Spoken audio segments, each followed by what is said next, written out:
Hi, welcome to Headline Buster, brought to you by The Point. I'm Wang Guan, sitting in for Liu Xin. In this series, we dissect the stories making headlines around the world and talk to my guests to fill in the missing pieces of the puzzle. So join us in real time by sending us your comments or questions via the CGTN webpage on Twitter, Facebook, YouTube, or Weibo. Or if you're watching this live, email us at the CGTN at thepoint@cgtn.com. Let us know what you think. We start our live streaming, as you know, every Friday at 11 a.m. Beijing time. Get in touch and we might just read out your comments. First of all, let's look at some of the viewers' comments from last week when we talk about Inner Mongolia Autonomous Region's new language policy. Now, Twitter user Smithra169 said, brainstorming children from their childhood. Well, perhaps there could be more nuance in our understanding of this issue. Facebook user Edwin Lowe said, time will tell. Chinese people are conservative. They don't tell the whole world what they're doing.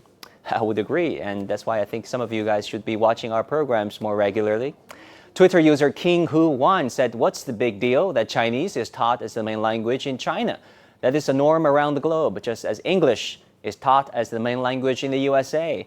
If people want to continue teaching other languages, simply open a school for it. I attended Chinese school in USA. All perspectives and comments are welcome. Keep them coming, please. Now, this week, we're going to look at U.S. President Donald Trump's speech at the United Nations General Assembly, which was followed by Chinese President Xi Jinping's address to the General Assembly. The two speeches are being interpreted as the latest sign of rising China-U.S. tensions. But what else is there? Before we go to more details, though, a bit of background. This year marks the 75th anniversary of the founding of the United Nations.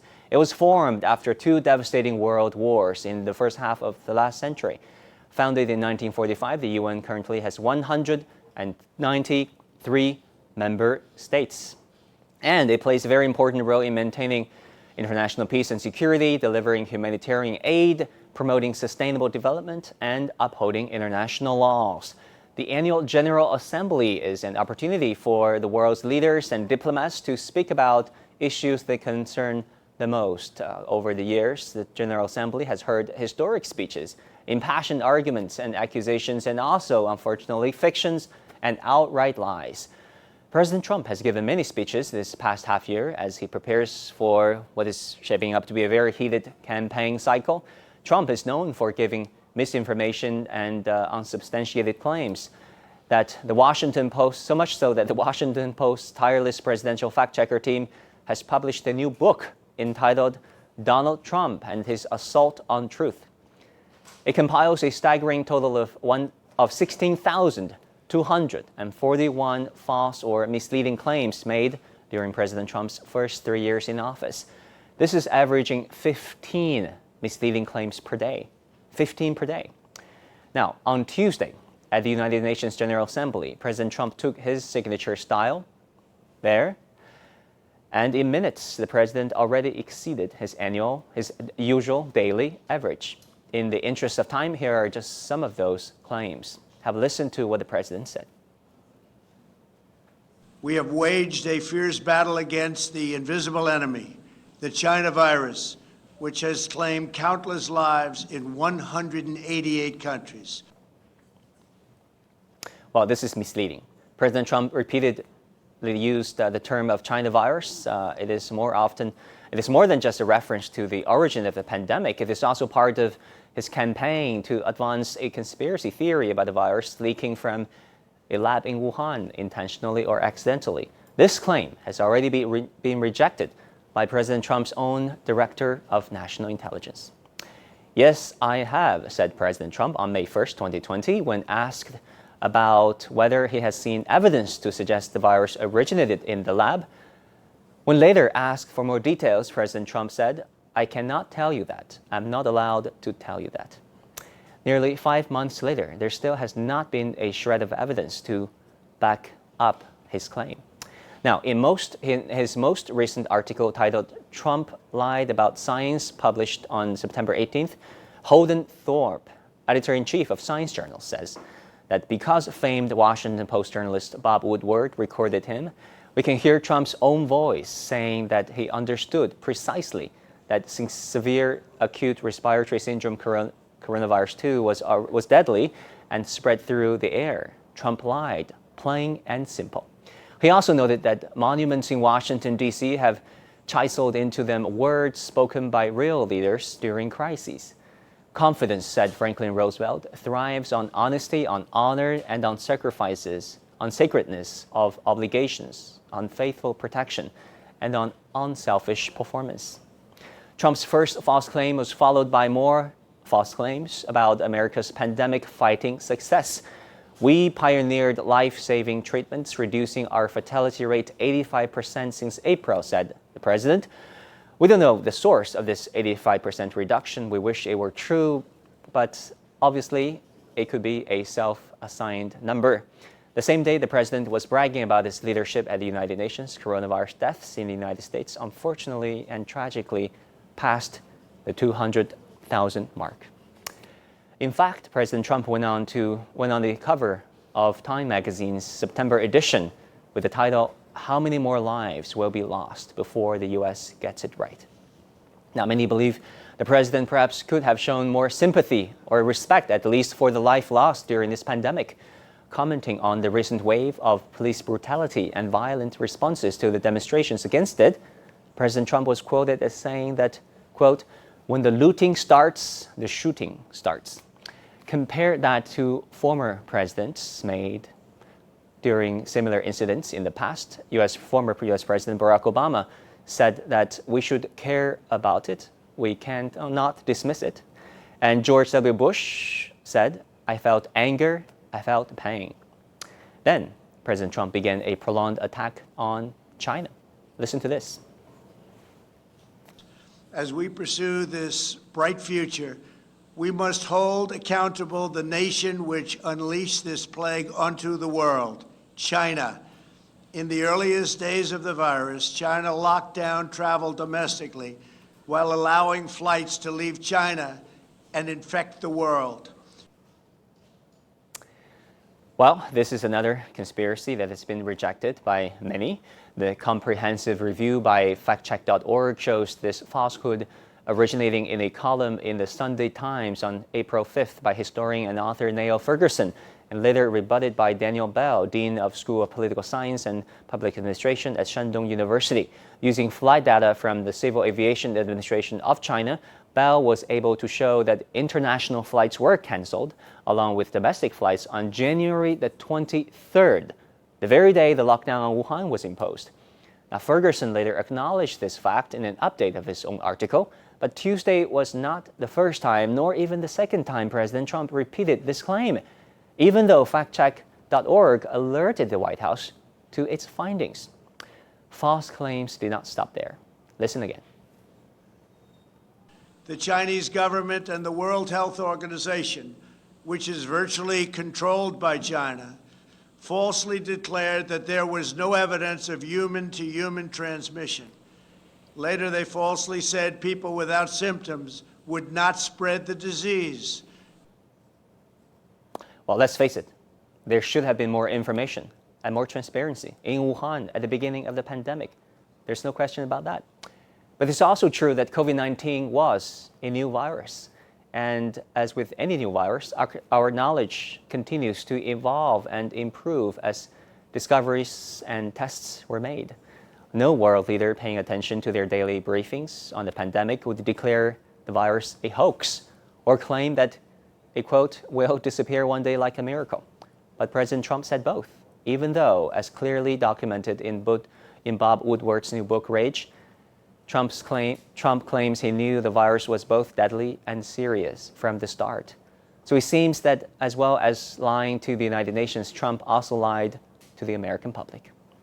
Olivia Troche, former assistant to Vice President Pence and who used to serve on the White House's coronavirus task force, alleges that during one meeting she attended, President Trump said, "Maybe this COVID thing is a good thing. I don't like shaking hands with people. I don't have to shake hands with these disgusting people." Presumably, some of these quote-unquote disgusting people Trump has talked about is the very people he's counting on these days to return him to the White House for another 4 years. Perhaps Trump saw the speech as a chance to make a last-ditch effort to divert attention from his administration's handling of the pandemic by passing the buck for the blame? He certainly believes there are plenty who deserve to be blamed for America's problems. China, the WTO, the Democrats, his predecessors, his opponents, generals, governors, mayors, the press, scientists, medical staff, you name it. Almost everyone, in fact, apart from the very man who has been running America for the last 4 years and responsible, presumably, for keeping it safe and secure. Now, on the same day, Chinese President Xi Jinping also addressed the United Nations General Assembly Hall via video, and observers noted that President Xi struck a very different tone. This is what the Chinese president said. 中国将始终做多边主义的践行者。 China will continue to be a true follower of multilateralism. It'll stay actively engaged in reforming and developing the global governance system. It'll firmly uphold the UN-centered international system, firmly uphold the international order underpinned by international law, and firmly defend the UN's central role in international affairs. 核心作用。 Now, in his speech, President Xi addressed the question of how China and the international community should face this period of uncertainty, change, and increased division among nations. He proposed 4 pillars upon which the UN could regain its place in the world. Number 1, justice. Number 2, the rule of law. Number 3, cooperation. And number 4, action. Xi said the world must stand up for the UN as central to global governance. A main focus, of course, is the prevention and control of the COVID-19 pandemic and how to build global solidarity in that regard. Have a listen to this. 面对疫情，我们要加强团结。 Facing the virus, we should enhance solidarity and get this through together. We should follow the guidance of science, give full play to the leading role of the World Health Organization, and launch a joint international response to beat this pandemic. Any attempt of politicizing the issue or stigmatization must be rejected. Xi promised again that China will make COVID-19 vaccine, when they become available, a global public good, and the developing world will be given priorities to use them. Observers say President Xi and President Trump were talking to different audiences there.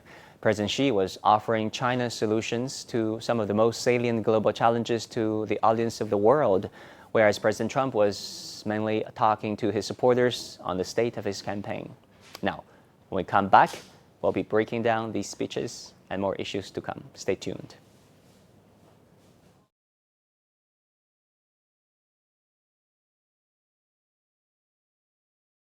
In 2020, the United Nations turned 75.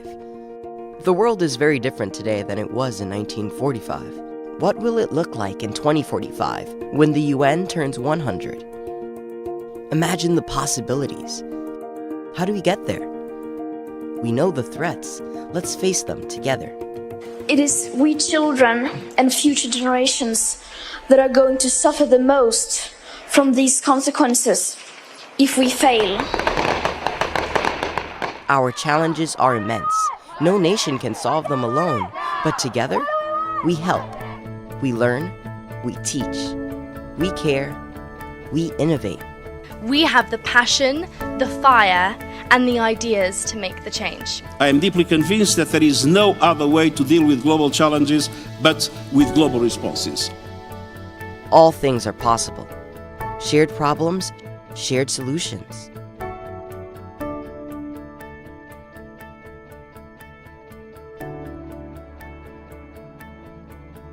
Join the global conversation.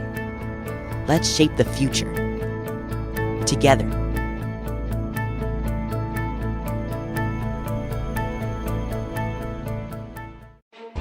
"75 years ago, countries came together in a stand against conflict and inequality. The United Nations was born. 75 years on, countries face new forms of crises in a rapidly changing world. But the UN's vision has stood the test of time to bring people together for peace, protection, and progress. With milestones in human rights, public welfare, and sustainable development. In 2020, against a backdrop of unprecedented challenges, the call for solidarity is louder. Together against a common threat, together toward a common goal, shaping the future we want in the world that we need as one.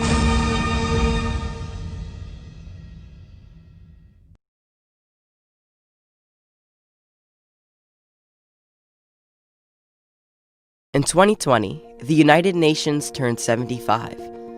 The world is very different today than it was in 1945. What will it look like in 2045 when the UN turns 100? Imagine the possibilities. How do we get there? We know the threats. Let's face them together. It is we children and future generations that are going to suffer the most from these consequences if we fail. Our challenges are immense. No nation can solve them alone, but together. Welcome back to talk about the two speeches made by the Chinese and American presidents at the United Nations General Assembly. We have with us Michael Johns, political analyst and former speechwriter and advisor for President George H.W. Bush. Welcome back, sir. Margaret Kimberly, senior columnist from Black Agenda Report. And Victor Gao, chair professor at Suzhou University. Wang Cong, chief reporter at Global Times. Welcome to all of you. Victor, why don't I start with you? You heard from the Chinese president and also the U.S. president at the United Nations. What's your understanding of those two different speeches? Well, first of all, for any head of state of any country to give a formal speech at the United Nations General Assembly is a very, very major international event. And any head of state should deliver such speech with a lot of responsibility, not only for his own speech, but also for the people he represents and for mankind at large. If you Yeah, I think, sorry, Victor, I think we lost you. compare what President Xi Jinping. Okay, sorry, Victor, hold on over there. I think we have bad reception, right? Wang Cong, why don't you pick it up? I mean, what's your understanding, your take from President Xi and President Trump's speeches? Yeah, I think you were right that they were speaking to completely two different audiences when they made those remarks at the UN General Assembly. President Trump went there, did what he does. He used it as a stump speech to speaking directly to his supporters. But in doing so, that he spreads lies. And I think I don't want to go into his remarks specifically, because all those assertions and accusations were completely false. Many of them you already said in your monologue. But what I want to say is what this speech means for the UN and for the U.S. President Trump, I think for the last 4 years, the U.S. Has become a very disruptive force in the global community. And for any country, anyone who still doubts about that role, I think that speech should tell it all. He went there, speak for 7 minutes. Half of them were grandstanding, talking about his achievements, domestic achievements, because there were non-global achievements.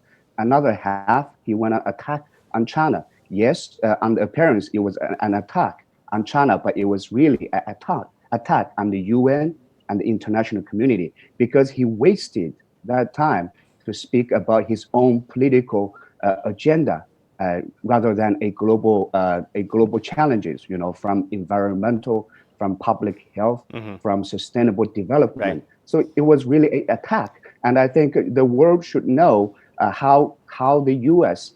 Let its toxic domestic politics to poison the global community, and they should be very, very careful what's coming next. Michael Johns, do you agree with Wang Cong? What's your take? No, I don't. I think the president was correct in making the coronavirus pandemic a centerpiece of the discussion. It's entirely incorrect to say that the president's had no domestic or foreign policy accomplishments. He has had extraordinary domestic and foreign policy accomplishments. We just came off an unprecedented Middle East agreement that was entirely the doing of this administration. Which he didn't mention at the speech. Well, there's limited time, and I believe that this pandemic and the world's ability to react to it and our ability to provide leadership on that was a centerpiece issue, and it was appropriate to discuss. I think that's more of a niche regional issue. I think the critical issue, though, as it relates to the United Nations, is that we founded the United Nations in good faith. I think the aspirations and goals of the UN continue to be ones that we all support in the United States. The problem is that we are coming to rely on countries of the world to support themes like development, democracy, freedom, human rights, who themselves have some of the most appalling track records.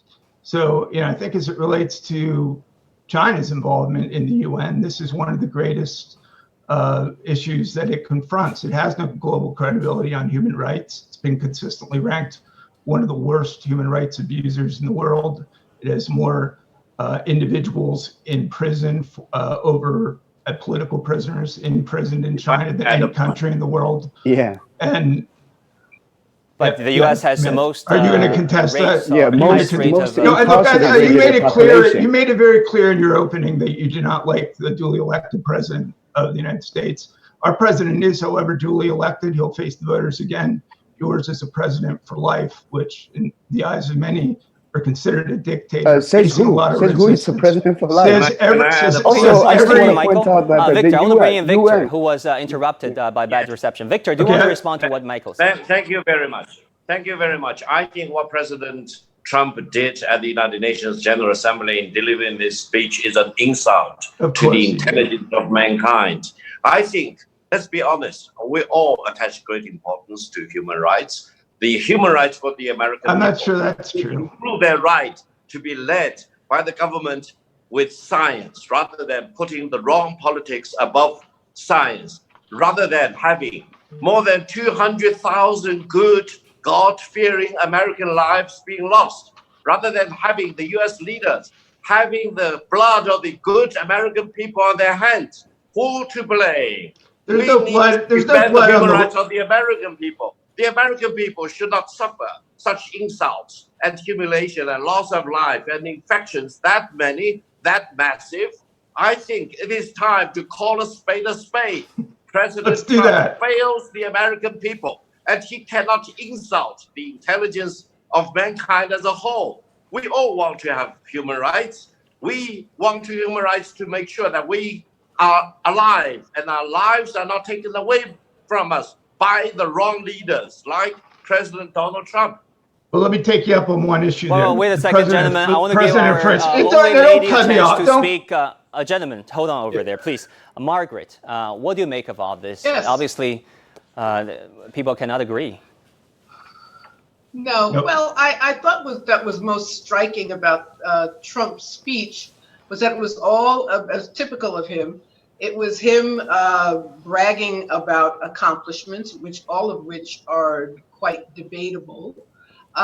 His continued attacks on China are really unprecedented. I mean, in the days of the Cold War, I don't remember American presidents insulting other countries, telling lies about other countries at the UN like he does. If you want to talk about the COVID-19 virus, the U.S. has had 200,000 deaths. China has had fewer than 5,000, am I correct? So the country where we first started hearing about this disease is the one that has made great strides. And that, to me, is a reflection of human rights and respect for human rights that the United States, this country we're told is powerful and great and rich, but none of those things seem to impact the lives of ordinary people.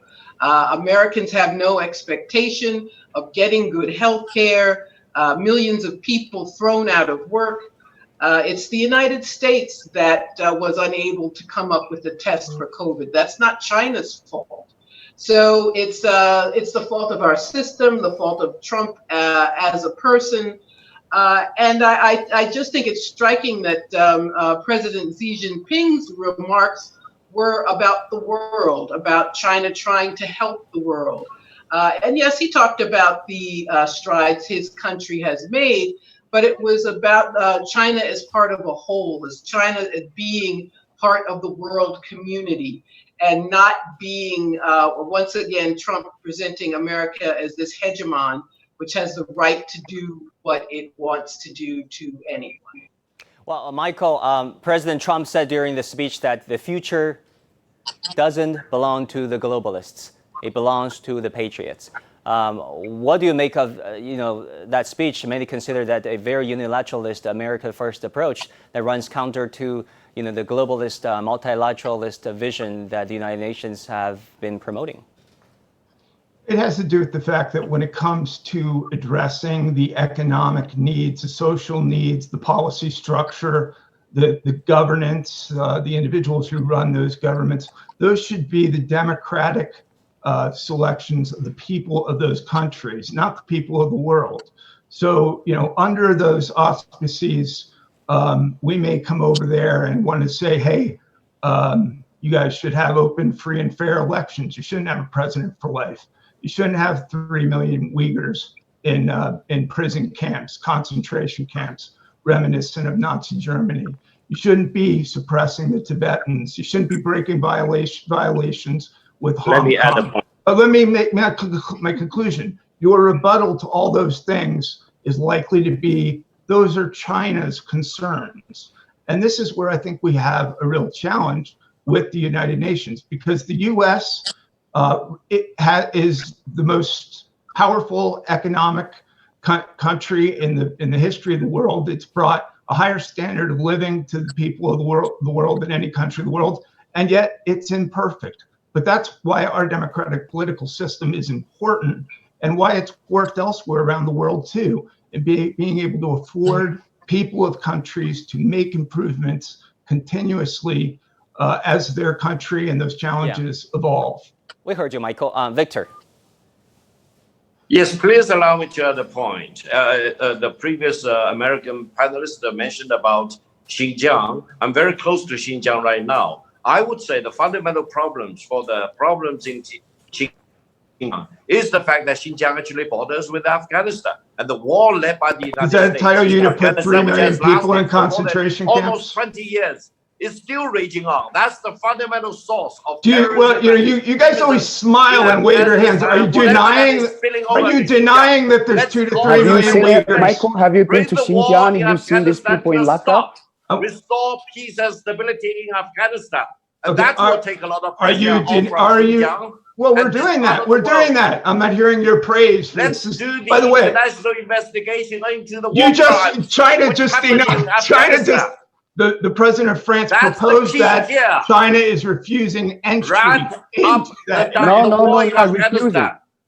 Okay, Victor,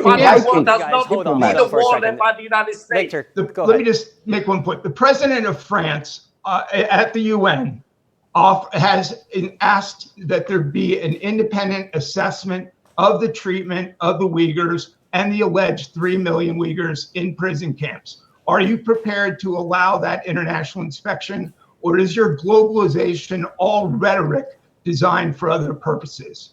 Do you live by your Michael, you've got to let our guests to answer that. Victor. There are Uyghur fighters who killed American soldiers in Afghanistan. Not asking about Afghanistan. Soldiers in Afghanistan. You're very good at changing the topic. Can I jump on here? Uyghur fighters in Guantanamo. Will you permit international inspectors? It came from the U.S.-led war in Afghanistan. Well, let's set aside the stop. Okay, guys, I'm going to stop. I'm asking you a question. Victor, calm down for a second. May I say something here? Can I jump on here very quick? We need a peace. Will you allow the international inspection? Michael, hold on, please. Michael raised a couple of points, including the independent assessment issue. Let's speak what the U.S. does. U.S. is no longer a member of the UN Human Rights Council. It has withdrawn. Also, very good move. What do you think? How about China go to the UN and propose an independent assessment of the treatment of minorities in the United States? That's what I was.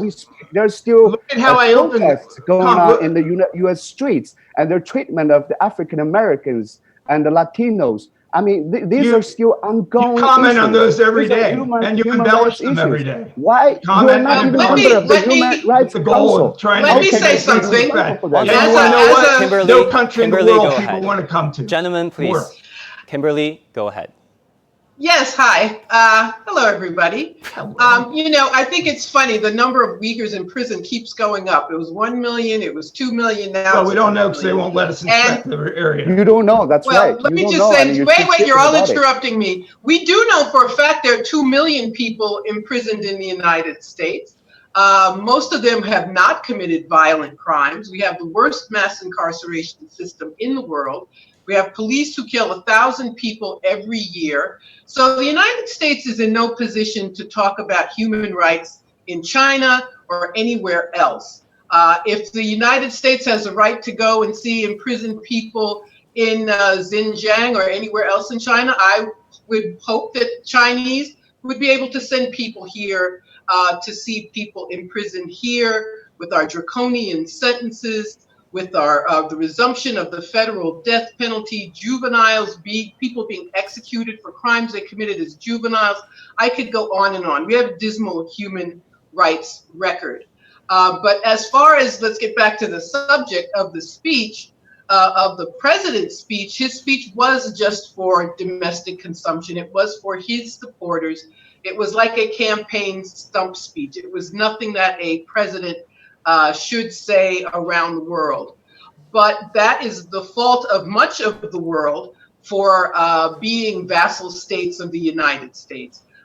U.S. so-called allies, they may not like Trump, they may talk about him behind his back, but ultimately they do what he says. I think it's a good thing that China is now an economic competitor. America needs competitors. It is a very bad thing to have a unipolar world, and I'm glad the U.S. is being challenged. And as far as the coronavirus is concerned, the United States ought to invite Chinese doctors to come to this country and show us how to conquer it, because the Chinese have done that. So I really think it's time for Americans to stop acting as if we're so superior, when in every measure, quality of life, life expectancy is all dropping in the United States. So it's time for us to stop acting as though we are superior to the rest of the world, when by every measure we are not. All right. I want to thank all our guests for today's discussion. That's all the time we have. Unfortunately, interesting conversation. Michael Johns, Margaret Kimberly, Victor Gao, and Wang Cong, thank you all so very much.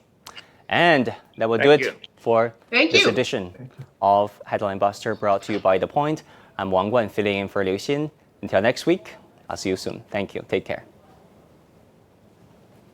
Bye-bye. Bye, guys. Take care. Bye-bye.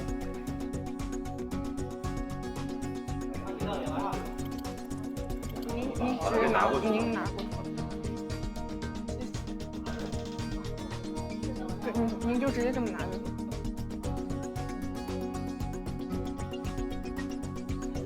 Thank you, Kimberly. Thank you. 用哪个电脑 Hi, Guan. Hi, hi. Today's comments have We've, lots of negative. It's okay. Let's see.